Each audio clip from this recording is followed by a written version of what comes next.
Snow shoveling is hard on the ticker. Moving the white stuff can raise heart rates above recommended limits after only a couple of minutes of digging. Let's dig into snow shoveling heart attacks. Hi there, I'm Dan Clark of the Safety Brief. This is where we talk about health and safety hazards in today's demanding industrial and construction work sites. Here's a little fact. Heart attacks increase when there's a heavy snowfall and low air pressure.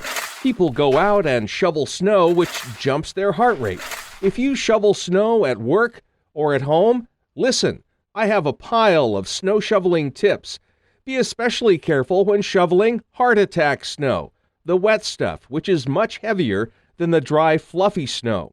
Some heart attacks are sudden and intense, the movie heart attack, where nobody doubts what's happening, but most heart attacks start slowly with mild pain or discomfort. Often people affected aren't even sure what's wrong and wait too long before getting help. So listen to your body.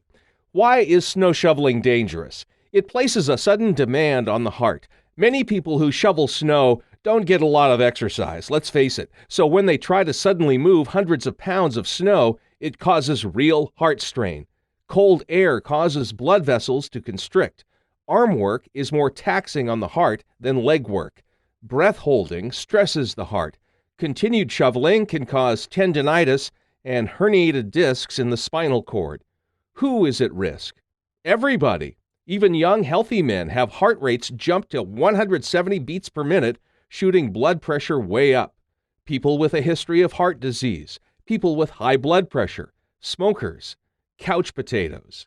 Snow shoveling safety tips. If you have heart problems, talk with your doctor. In some cases, a snowblower might be a safer option. Warm your muscles by walking before you begin. Avoid caffeine and nicotine because they can increase the heart rate. Stay hydrated. Wear layers. Remove top layers when you get hot. Wear the right shoes. Choose a smaller, lighter shovel. Plastic, of course, is lighter than metal. Pace yourself. Push the snow. Don't lift it. Switch hands periodically and alternate the side to which you're pushing the snow. When possible, avoid large shoveling jobs by clearing snow several times during the day. And here's a final tip for workers on a job site moving snow. If you're on a roof, wear a safety harness. Also, the total weight of the snow, workers, and equipment on the roof should at all times be compared to the load limit for the roof. Beware of roof collapses. That's it for this episode on snow shoveling heart attacks. Come back for more ways to stay safety compliant in today's ever-changing landscape of safety requirements. I'm Dan Clark of the Safety Brief, a service of Creative Safety Supply, creativesafetysupply.com.